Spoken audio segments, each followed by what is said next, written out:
Hi, everybody. Welcome back. Oh, you know what? One second. Uh, it's the combination of the warmth and then everything else. But it's the warmth first, just kind of sliding down your throat. I'm going to click this little button over here. And now, presumably on your screen, it says, "Hi, everyone. Welcome back." I'm Abby Hagyard. This is my little corner of the world. That's the character that made me infamous. Those are the Care Bears that made everybody glad they came. And you know what I'm doing these days? People sometimes say, "So what are you doing these days?"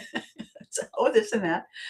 What I'm doing these days is, I think, rounding the circle. I got into the entertainment industry. I got into marketing. I got into communications. I got into publishing because it's difficult to communicate with people without any tools, without any instructions, without any support, without any practice. And you can't practice communicating alone in a room. You got to actually go out there, put both feet firmly in your mouth, change shoes, carry on.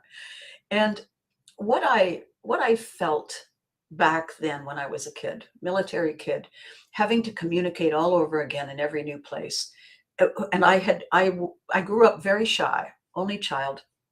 I know it doesn't seem like it now. Somebody once said I'm a high functioning introvert who learned how to do all this other stuff. Good morning, Miss Maggie. And where I arrived at, there's a sentence, where I ended up, where I landed, was feeling that I wasn't understanding the behind in the conversations that people were having with me. I wasn't getting the context. I certainly understood the words, but I didn't understand why they were using them now, what they were meaning to say. Good morning, Charles. Good morning. Lovely to see you. I wasn't hearing their what and why behind it. And so I started asking more pointed questions, not interrogating, but trying to come up with words that were solid and clear. Because what I noticed everywhere I traveled, I was always the new kid. And when you're the new guy in the room, everything is different. Everything is a little confusing, mysterious, unnormal. And so you notice more details. The longer you stay in a place, the more relaxed you are, the more familiar you are with the everyday, the less you pay attention because you don't feel you need to. When you are constantly being moved, as opposed to choosing to move, you're always on alert. It's a little like animals, in the wilderness. They don't know what's over there, and they're not entirely sure it's going to be safe, so they're going to be careful. It's when they always go every day, and it always appears to be the same, that they drop their guard, and that's when things can go wrong. And so it's just sensible to pay attention to where you are and what's happening, and to listen to people. And when I don't understand what somebody means by what they're saying, even though I understand the words, understood each individual word, put it together, and I got nothing. So I would say, I'm sorry, not you, me, I don't get it. Can you try me again? Keen here, but maybe a little slow. And then people say, "Oh, sorry." And then they clarify for you. And what I'm noticing increasingly is that we are not talking to each other. We're not listening to each other, and we're not using words that are solid, that are easily understood between strangers. If I get on an elevator and I don't know anybody on the elevator, I've never seen these people before, and I haven't been out of my house because I've been working, and I say, "What's it like outside?" And somebody says, "Oh, it's beautiful. Oh, it's great." And I step outside and it's raining sideways. And I look at them and I say, "This is beautiful. Yeah, I was raised in the desert. This is amazing." I didn't have the context. And I think today what has happened is that we are getting a little lazy, we're getting a little sloppy, and we're not listening to the question in the first place. And then we're not providing the context in the answers. So if we say, how's the weather? That's a subjective way of saying, am I going to like it? So if we say, does anybody know the temperature and is the sun shining? Then we're going to get the temperature and whether the sun is shining. If we try for a shortcut, we end up asking 4 questions to get the answer we would have got the first time. But we're not really fully present. We're not paying attention. Replying to Freddie, good morning. Freddie, good morning. Charles, I'm having a problem seeing Freddie's posts to me, his comments. So when everybody can tell me what Freddie's saying, then we can have like we've got an interpreter going on here. We're not sure what it is, Charles. Maybe you could ask him. Maggie, you could ask him. Clearly, I'm not the one who should be asking what the tech problem is here. So in this thing about conversation, in conversating, in exchanging information using words, we're not using the best words, and we're not listening to the answers.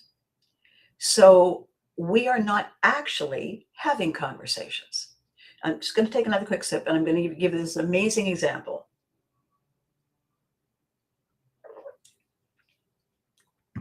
So it's a bit back. I was going to be heading down the highway from where I live, 90 minutes east. And quite often there's construction on that highway. And somebody came in, and the highway the number is 417. And I said, how's the 417 this morning? Heading east. And the answer was, don't ask. Okay, I get that it's bad. I grasp that it's bad. Jared, good heavens, Jared, how wonderful to see you. But when I said, how's the 417 east, don't ask, okay, that doesn't help me. It prepares me for this. And I said, no, I need to know where it's a problem. I'm heading to such and such city. Oh, sorry. And then they told me. Now, how could I correct that? If I'm the one starting it, I should be the one fixing it, right? If I said, I'm heading to Montreal. Are there any issues on the 417 east from downtown? I would have got the answer. Why didn't I ask that way? I don't know. I was lazy. I wasn't fully present. This is the problem. This is what we are all doing. This is the underlying now what? This is the underlying, wait, what? We are not fully here. We are not engaging 100%.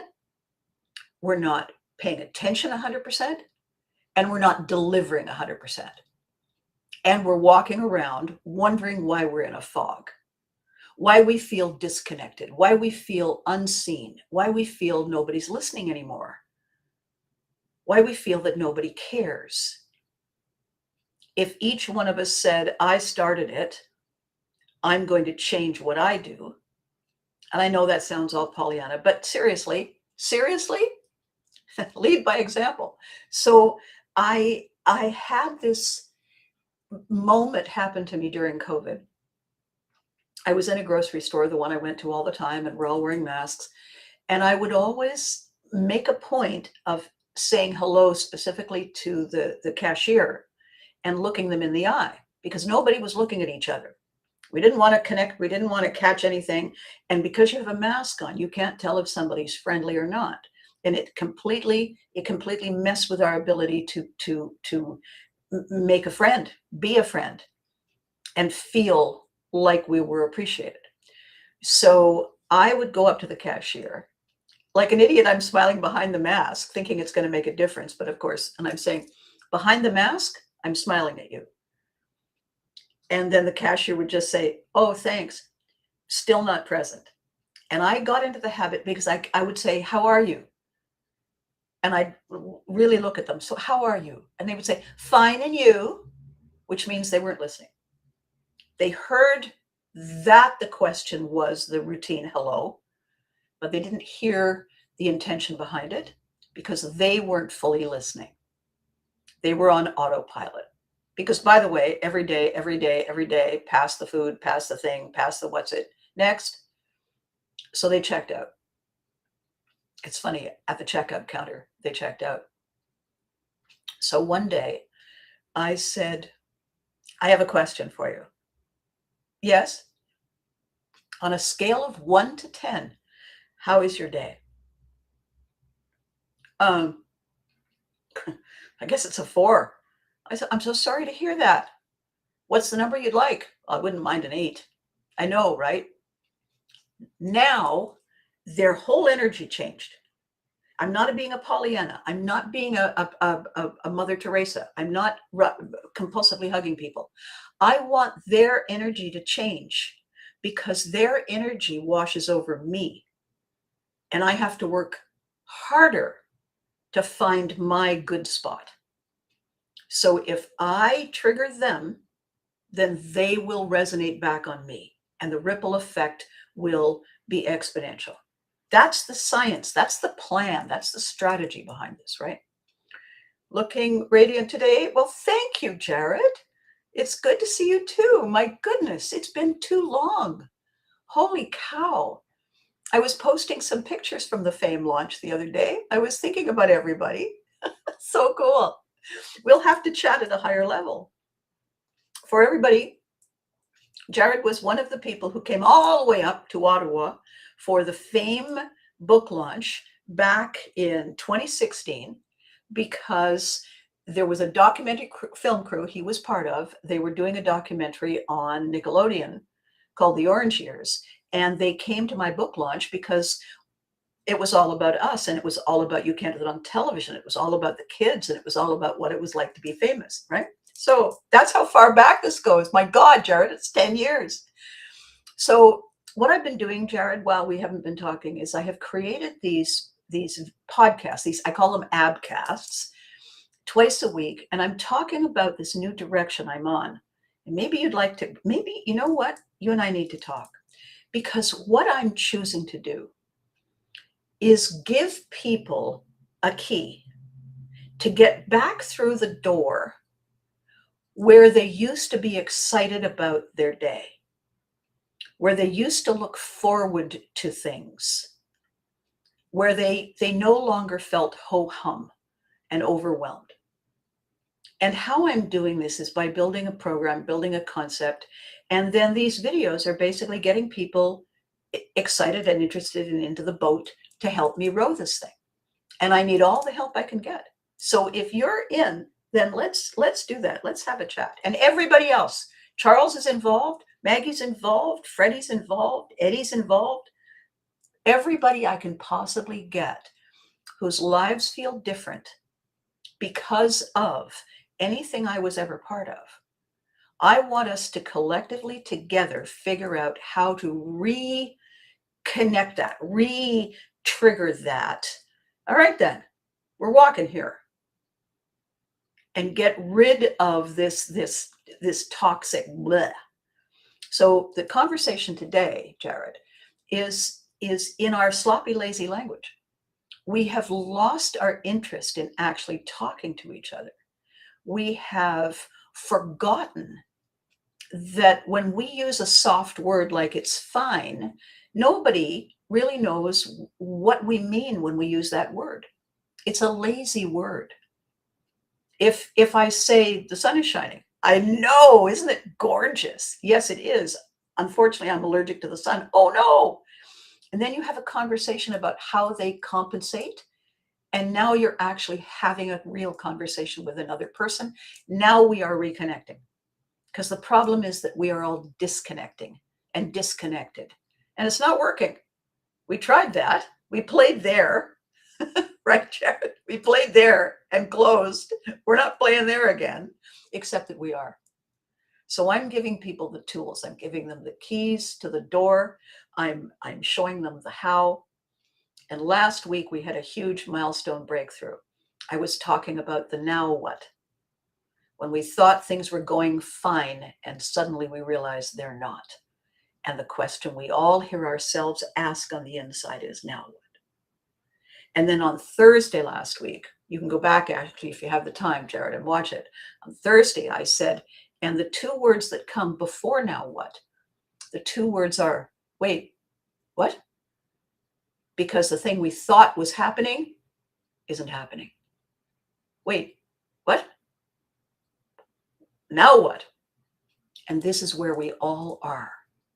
And this is what I'm fixing with everybody in the boat with me, rowing to get us to the other side. That's what this is about. So the sloppy language is part of it. So this thing I accidentally did, and I said, on a scale of 1 to 10, how's the day? And the first person said, I'm not doing well. And I said, oh, honey, I'm so sorry to hear that. Actually, I wanted to know how the day is unfolding that is causing you to not feel okay. How's the day on a scale of 1 to 10? And she said, well, the day. The day's, I don't know, a 5. And I said, well, if the day is only a 5, then good for you for getting up and showing up. Thanks. Okay, so now on a scale of 1 to 10, how are you doing on this 5 day? And she said, I might be a 7. I might be a 7. All right. And I would walk away. And the people behind me heard that conversation. I know they wanted me to hurry up because they wanted to, get their stuff, but they heard the conversation. And I do it all the time now. Not ad nauseum, but I see people I haven't seen on a scale of 1 to 10. And they tell me. I walked into the building management office the other day. I walked in and the manager looked up and said, 7. What? He said, that's my number today, 7. And I said, all right. It sounds like you fought to get there. Yes, I did. Yesterday, because yesterday was a 4. Okay. That's a doorway. The question is the key. That's a doorway. And we both opened that door and we had a real conversation. And we both made each other laugh. And that's a whole positive endorphin thing, right? That's a whole pick me up. That's a beam me up, actually. And it changes everything for that next little trajectory. So if we're working at home and we're isolated, every so often we can get on social media, we can pick up the phone, we can text somebody, and we can say, on a scale of 1 to 10, how's the day? And somebody's going to answer us because it triggers that recognition moment. We're not walking around on autopilot when we need to stop and evaluate where we are on our own scale. I had somebody the other day say, I'm a 6, and that's a lot, because typically my normal is a 2. I feel like I just won the lottery at a 6. And I said, all right, can you imagine 10? No, I don't know what I would do with it. How often do you have conversations like that? It started off as a fluke. So when somebody doesn't answer the question, when I say, how's the weather? And the answer I get is, right? I don't know what that means. I know they're frustrated by the weather in some way, but I don't know how. And if I say, what does that mean? Then they're exhausted because then they have to explain it. Right was the only thing they had the energy for. What we don't understand, this is so important. And I'm not a guru. I've learned this. I have the scars to prove it. I have the sitcom books, the train wreck novels to prove it. Every day is a win for me, is a solid win for me, because I was in an accident when I was a teenager, and the doctors said it was a miracle that I survived it. And it's been a minute since I was that teenager. And that means that every day is a bonus day. And I'll tell you something else. Anyone who has been very, very seriously ill, anyone who has been close to someone seriously, seriously ill, it hits us really right between the eyes, sometimes even in the solar plexus, that there aren't unlimited days. We don't know how many there are. We don't ruin this moment by wondering how many more moments there are. We invest in the living of them, but we forget that it wasn't promised. And when I wake up and I have a very, I'm very particular about the kind of pillow I buy, because at the end of a long day and I put my head down on it, I want to feel, oh yeah, yeah, yeah. Yes. Thank you. Thank you who? Thank you me. Thank you universe. Thank you whoever made this pillow. Thank you synchronicity for putting me in that store in that moment when that pillow was there and I had the money to buy it. Thank you. Just thank you. And now, if you'll excuse me, I'm just going to sit here and moan softly, mooing quietly like a cow, because, oh, it's just so great. And that's where I begin to go to sleep. I have my phone nearby, but I'm not scrolling. The TV's in my bedroom, but it's not on. I've used up all the brain energy that feels fresh and sharp and creative. And now I deserve to rest. And I go into that with the deserve level that I've filled my day. Sometimes it's productive, sometimes it's not. Sometimes it falls sideways. Maggie and I were doing a brainstorming call the other night. We do video calls, and I couldn't figure out why I couldn't see me. And I hadn't pulled the tab up on the web camera. The little thing was down. And when I saw it, I thought,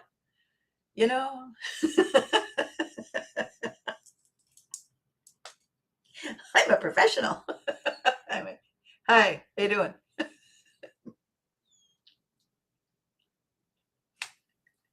And so if we beat ourselves up for getting it wrong, we're beating ourselves up for being human, i.e. flawed, right?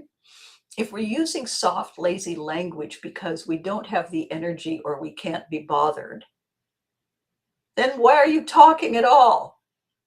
Why are you barely showing up? Thank goodness you remembered to put your pants on.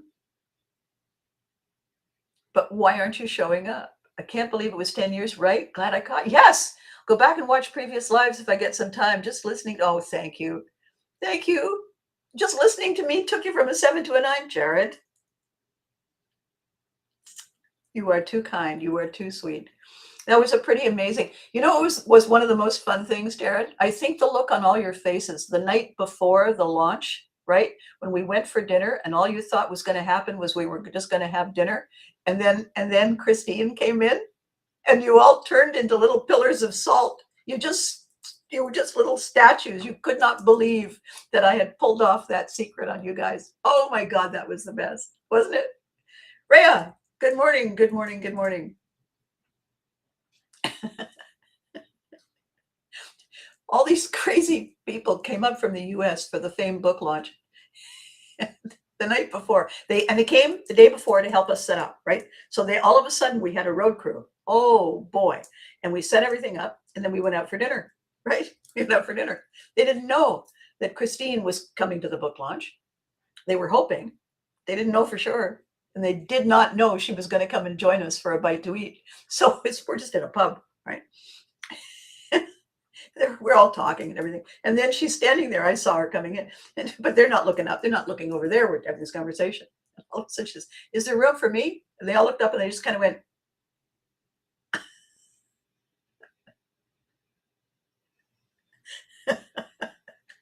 because it's one thing to know you're going to go to a book launch where your favorite celebrity is going to be. It's another one to be sitting beside them and they're saying, "Can you pass the salt?" What? Yeah. Because then what happened was next day, the road crew was no longer a bunch of fans not knowing what to say to Christine. We were saying, "Gosh, remember the blah, blah, blah, blah, blah," and we were just all people. We were all connected. If I'd asked everybody that night on a scale of 1 to 10, it would have been whatever it was just because they were here and involved and doing it.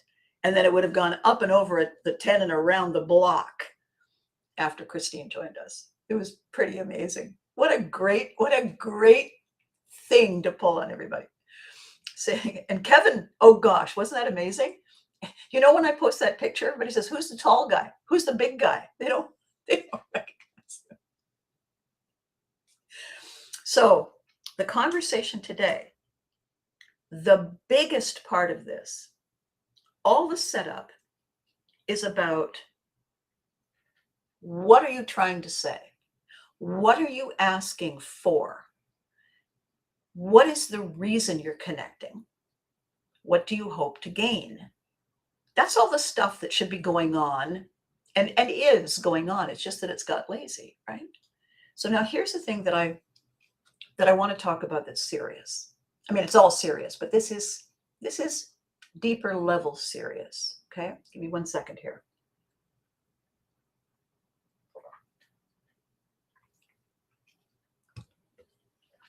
My teaser question for this video was and is,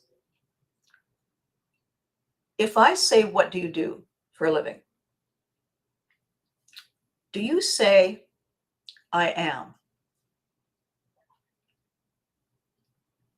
And the reason that question matters, the reason it's, good morning, Miss Marnie. Good communication is a skill. Yes, the way we use our words. That's right, because it's the other level of communication. We got all this other stuff going on. Marnie's so smart. If I say to you, "What do you do?" I'm asking what you do. The answer, "What do you do?" would be, I create, I build, I fix, I break, I change, I deliver, I cook, I clean. What do you do is a verb, an asking verb. What do you do? And the answer is to tell the person specifically what you do. If I say, "What do you do?" and you say, "I am a writer," you're not answering me. You're not answering my question. You're having your conversation. It requires, if you say, "I am a writer," I then, if I want to know what you do, is I now have to ask you, "What do you write?" If you say books, it's not the same as a novelist.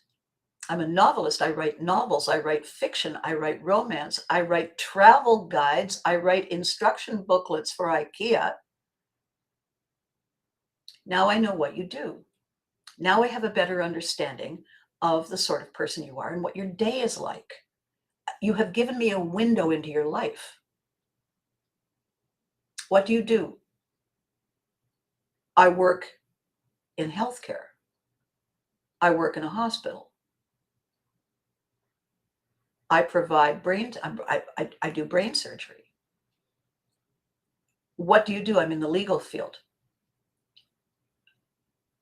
courtroom, business law, entertainment law, criminal law, civil law. That tells me what you do. It tells me where your career path is. It tells me the kind of person you probably are. I'm a lawyer, doesn't tell me anything. It tells me that you work in the field of law, but it doesn't tell me anything about what you do. And if I asked, what do you do? I wanted to know what you do. If I said, what's your favorite way to spend the day? And you say, I collect butterflies. Is that your favorite way to spend the day? No, it isn't. Then why did you say that? I don't know.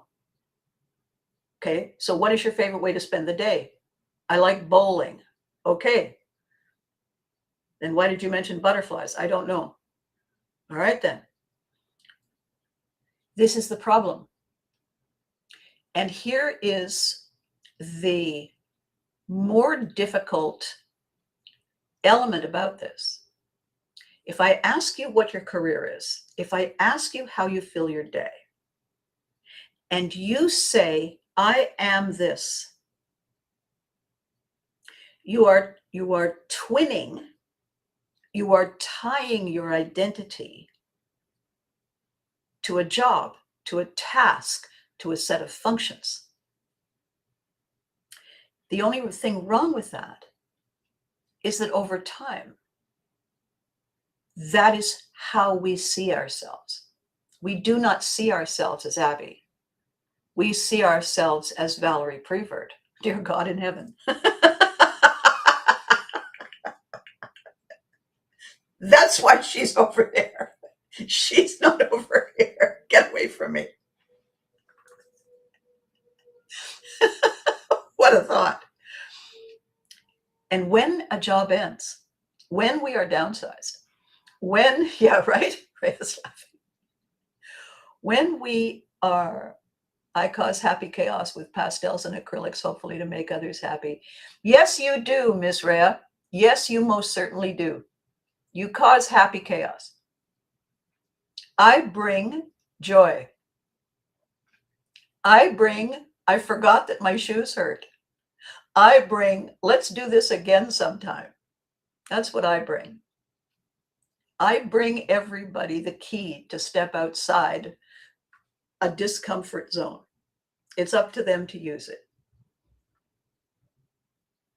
That's what I do. And when we speak like that, it's still part of my identity, but it doesn't overshadow who I am. It doesn't overshadow that I was a little girl whose parents were sometimes around and sometimes not, whose life was upside down because of the military, who lived in a lot of places and met a lot of people and began again all the time. That's who I am, because it is who I started from, and I am still beginning again. We all are. And the difference between me and thee is that I realized it. And I realized that there are tools.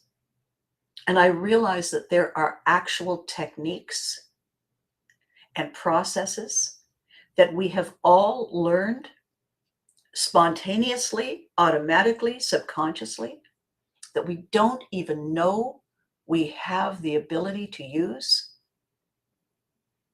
And when something foreign, strange, different happens and we feel unsettled and lost, we're more scared than we deserve to be. We're more scared because we don't know we have this capacity.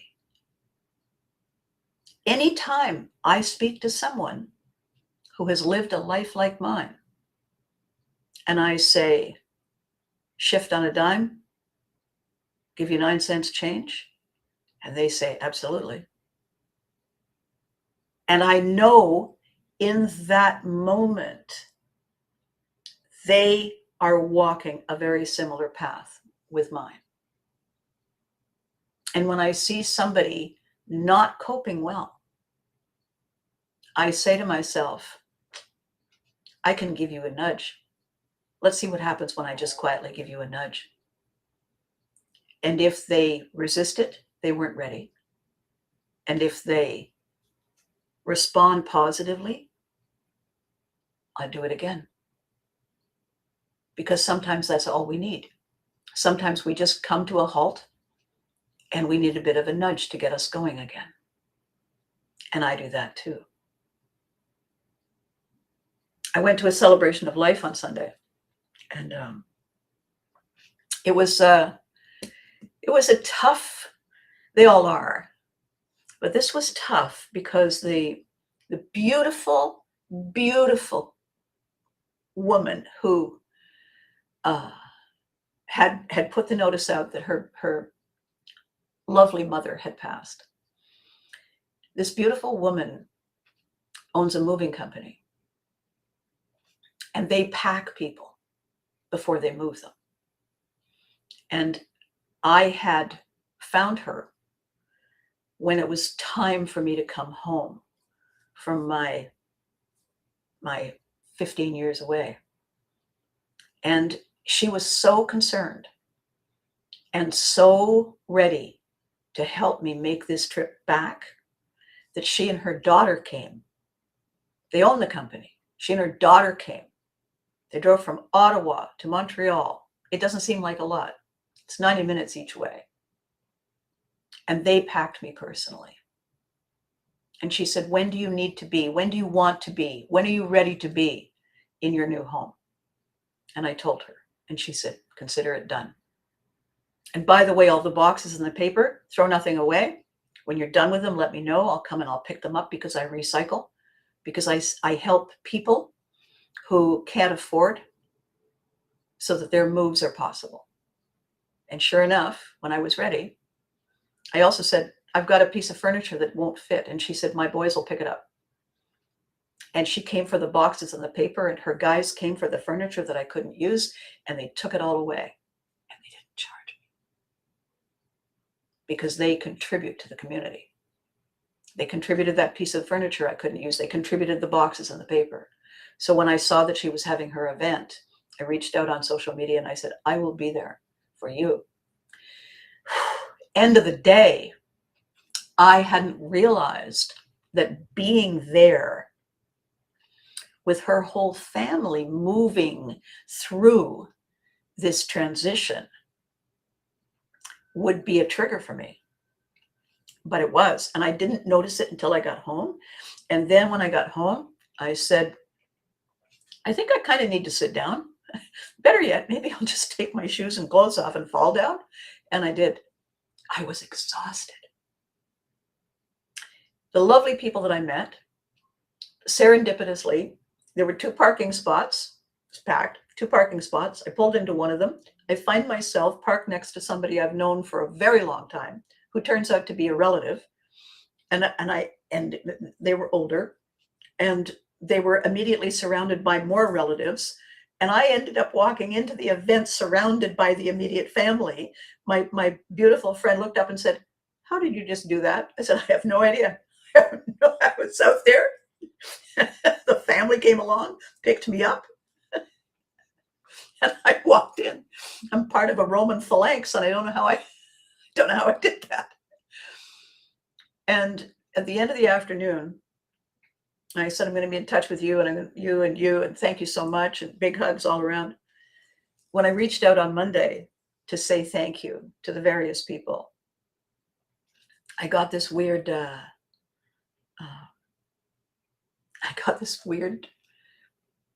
message from one of them. And I wasn't sure where it came from, but they said, thanks for being an inspiration.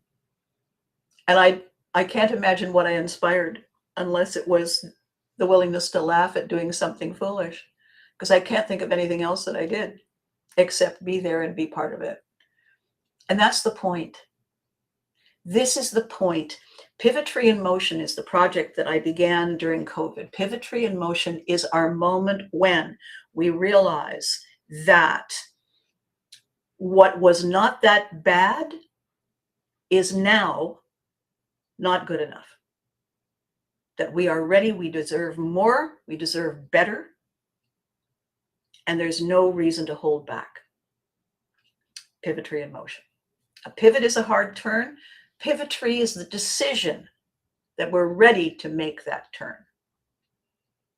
The training that I do, I call it the lion effect. We bring out our inner lion. We connect with our family, with our pride in ourselves, in who we are. And we recognize the jackals within and out that undermine our purpose and our confidence and our passion. And we cannot easily, comfortably maintain our lion and override our jackals alone. We're not meant to. People are tribal. We are a village species. Our strength is in how we connect, how we collaborate, how we engage, how we transform. All of that is how we thrive. And I learned that the hard way, the hardest way possible. And so now I'm sharing it. Now I'm doing these videos in preparation for the live events, the events we go to, that we video, that we zoom in on, that we get to connect and conversate. Well, thank you, Rhea. Everything about why it's a struggle is because it didn't come with instructions. We didn't have the attaboy, that a girl when we needed it, and we didn't know where to go to get it. And we didn't continue to make the effort to use words that explain exactly what we mean. The way Marnie said, words are our tools. If we say, I'm fine, that has no value or meaning outside our own heads. When I wrote the fame book, I asked everybody what their personal definition of fame was. It was really interesting talking to somebody who's now 40 years old. And the last time we had a meaningful conversation, they were 12, right? And they were famous when they were 12. And I said, so what's the definition of fame? Looking back, what was it? What is it? And I interviewed 25 people. I got 25 different answers. And what that made me realize that is about this, right? Fame is a subjective concept. It is not driven by the people who are recognized as famous. It is driven by the people who recognize us. Someone there thinks we are famous because, and they give a reason. We don't think we're famous unless we start reading our press releases. We know we get up. We wish we had coffee delivered to the side of our bed. We know that we have to go and do this or that. We know that our foot hurts. We know that we're overdue for a massage. We're just ordinary, everyday people. Unless we make the mistake that I started talking about at the beginning of this video. Hang on. If I said to somebody who is a renowned singer, what do you do?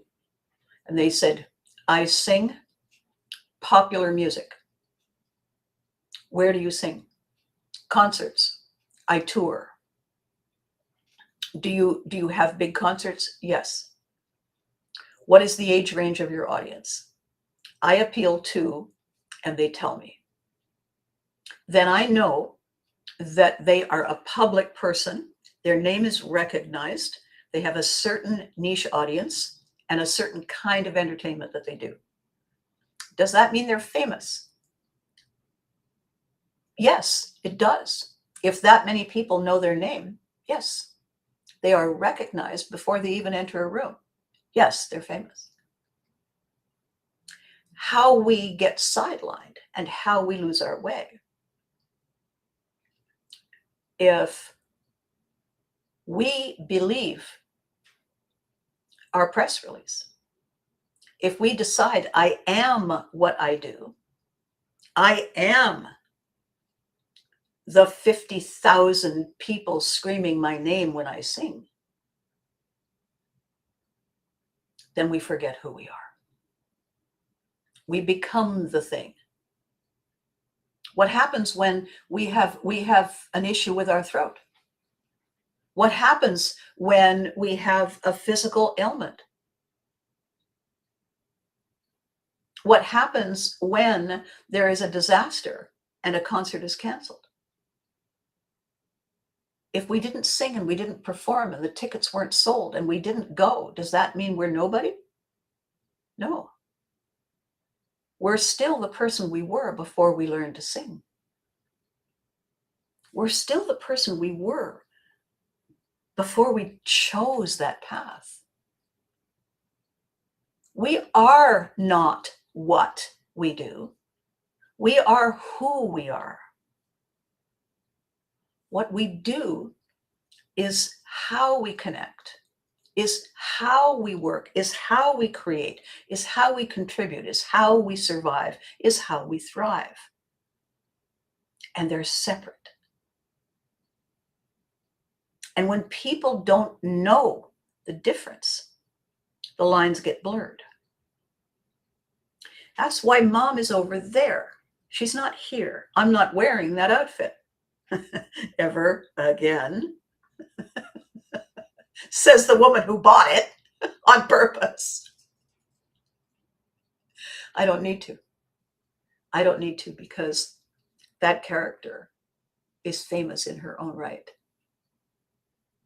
Just seeing the costume on a mannequin reminds everybody of everything they loved about a very particular show at a very particular time in their lives. And then there's a ripple effect, and they remember all the other things that they loved at that particular time in their lives, and how grateful they are that they can still remember those things and get together and say, remember when. That is not a blurring of who we are and what we do. That is where we were and who we were and how we felt at that time and what we've carried with us. And that is where the magic lies. So when I say, now what?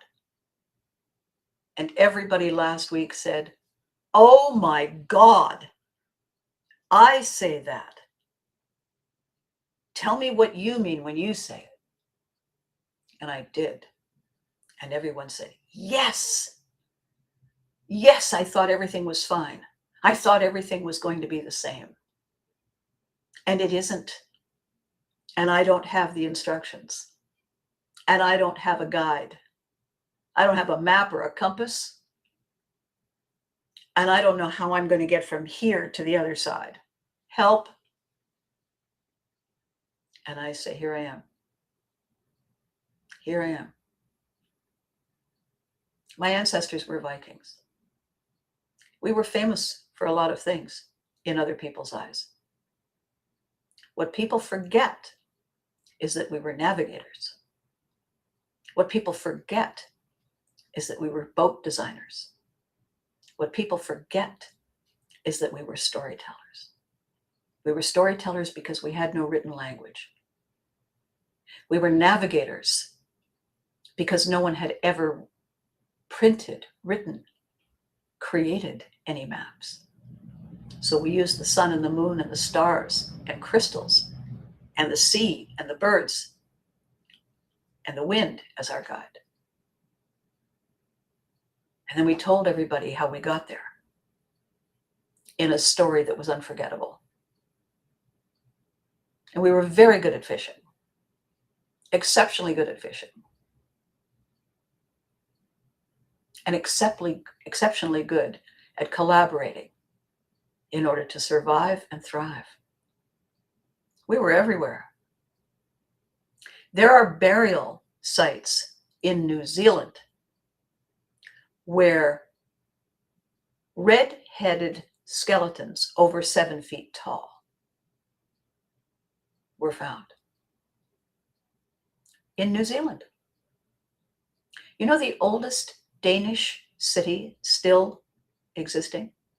The oldest Danish city still working and thriving is called Zealand. Isn't that an interesting coincidence? We were everywhere, and we still are. We still are.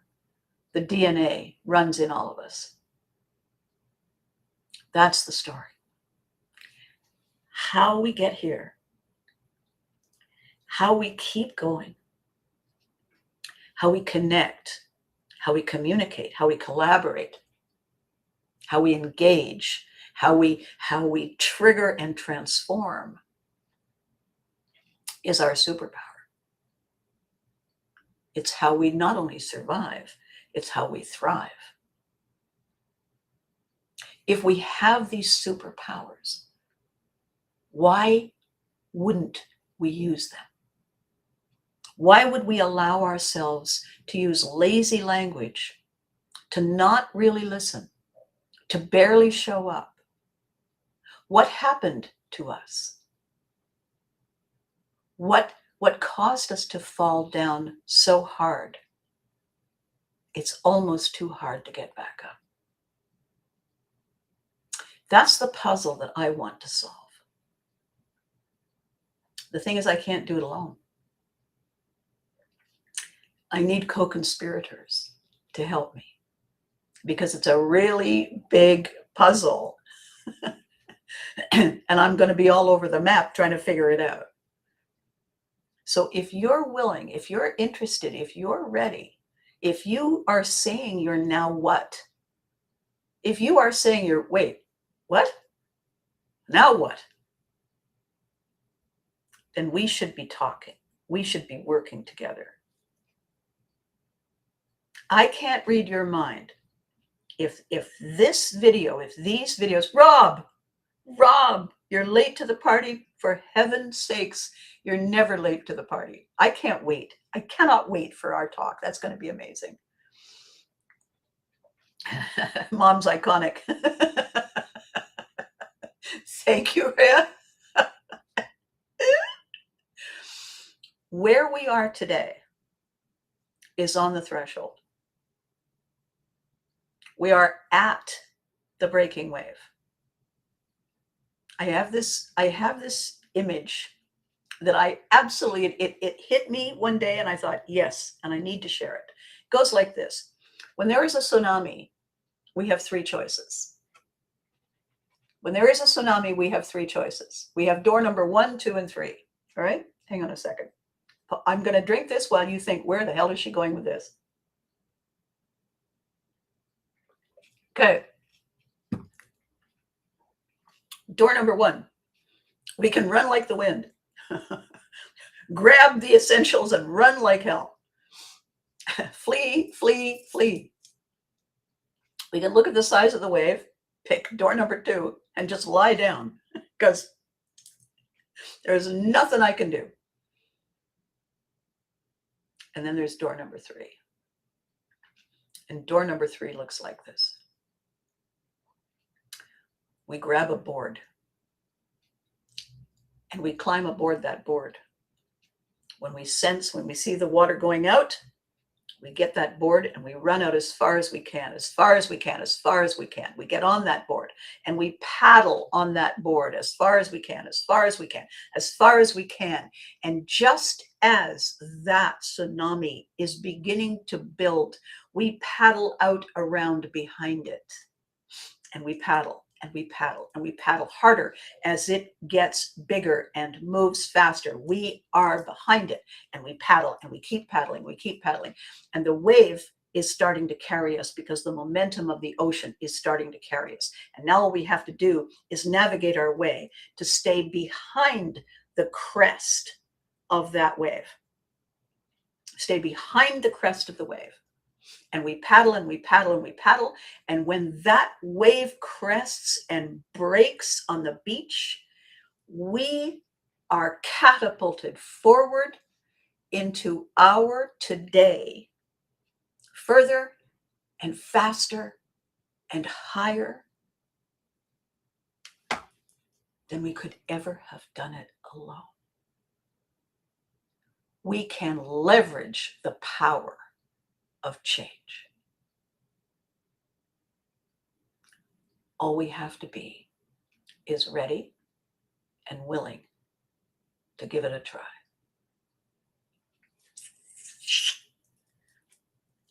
Viking Strategies 101. Isn't that great, Rob? It is so clear in my mind.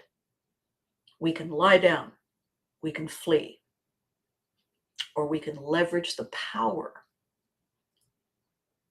we're given. It's all in the state of our mind. It's all in what we choose to believe. And last week I was explaining that a belief is not the same as a fact. A belief is an agreement we make with information, whether it's true or not.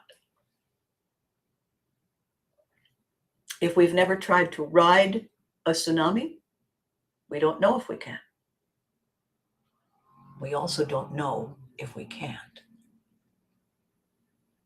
It's the mystery to uncover and solve. So we're building also to an evening podcast on Wednesdays. It's going to be called Now What Wednesdays. And I'm going to do it with people. We're going to have conversations about a particular question on a particular day, so you can all watch in and listen in and participate. Because Rob and Rhea and everybody last week were saying, yeah, we got to get you doing live shows. We got to get you with live audiences. We got to film this. Why? Because we are struggling without the book of instructions. We are struggling without the Sherpa, without the guide, without the navigator. I had a theater critic once ask me, where do you get your material? And I said, mostly I wake up. Sometimes I leave the house, but not always. It comes to me. And it's that I have survived. It is that I have been more curious than afraid. It's that I have wanted to be moving forward. If the military was making me move, then I was going to move forward. I was going to own my part of that move because it's my life. So when Rob and Rhea and Marnie and everybody were talking to me after the shows last week, and they said, you don't know what that impact was on someone like me who had this happen when? Because I haven't heard anybody say it the way I have felt it before. And I want to hear you say it again. And I said, all right, help me find a place. Help me find a way. Together we're stronger. That's right, Rhea. Absolutely. And so what we are individually, independently, are people looking for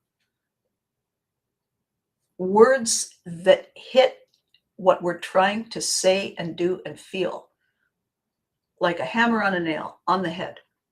Marnie was saying, words are our tools. Yes, they are. We have to know what they mean. First step, use solid, tangible words. What's the temperature today? On a scale of 1 to 10. How is the day unfolding for you? It's not. It's being annoying. Ah, yes, I've had those days too. Keep going. Thank you. There's a connection right there. Can I help them? No, not beyond what I just did. Can I make somebody laugh? Yes. Can I help them beyond what I just did? I don't have to. They can take the energy of that laugh and apply it as they wish. I accidentally fell sideways into being the most inept mom on the history of the planet, and people loved it. And people loved it because I was a benign force in their lives when they were kids. And looking back as adults now, they enjoy the character because they remind themselves of that when they see me. They say, oh my God, I had no idea she was like that. I do that all the time.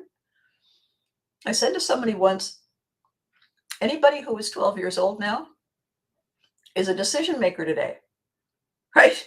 Anybody who was 12 years old watching my show is a decision maker today, are making rules and plans and changing the world. And they watched my show. And all I can say is, I'm so sorry. I should have helped you more. It's not your fault. Blame the producers. Don't shoot the messenger. But what we also brought was a genuine sense of fun, a genuine sense of connection, a genuine sense of shared what on earth is going on, but in a warm family way. And that's the legacy that I am keeping alive today. I alone cannot keep a family legacy alive. And I'm not anybody's mother. I'm just the one with the boat. And I need rowers. So let's do this together. All right? Reach out to me. Let me know that you're keen. Let me know if you need coaching. Let me know if you want a one-on-one, a personal, to figure out where the hell you are and what the hell happened. And we will do that. What I do, what do you do, Abby? I give people the tools and the techniques and the training to get where they are meant to be. I profile them. I listen. I ask a million questions. I commiserate with the uphills and the down. I provide the wherewithal. I channel my inner Viking, and I invite you to channel yours. That's what I do. I bring the joy. It's up to you to take it out of the box and wear it as you will. So that's it for today. I'm a little bit over. I want to say at the very end here, thank you so much to LinkedIn. Last week's 2 videos had 1,840 views. That's a lot compared to what is normally going on over on LinkedIn. So thank you guys. What happened here last week is extraordinary. Thank you guys. YouTube, the same. Something happened. I think we are right behind the crest of this tsunami wave. I think we're in it to win it. And I'm so excited. And I'm so grateful to you, because without you, this is a rehearsal. Without you, I'm in a room staring at an appliance and talking to it. And it means everything. It means everything to me. And it means everything to the people who need to hear this, who are ready to hear this, who are ready to do something with it. So this is a full-on ask. If any of you in and around, because I'm in Ontario, Canada, and I can travel to Quebec, I can travel further. I'm not going to the States right now. It's a little busy down there. It's a little hectic. I'm going to wait till that calms down. But if any of you know any groups, any organizations that could benefit from having me come as a keynote speaker, a coach, a trainer, let me know. Tell them I'm available. Tell them I'm looking for opportunities to do this, to give people opportunities because we can always build more boats. We can always build more boats. Fair? Awesome. Okay. Now then, first thing, be good to you. You deserve it. Second thing, remember to hug your loved ones. They deserve it too. Thank you. We're at 470 ABCAST. It's incredible. I couldn't have done it without you.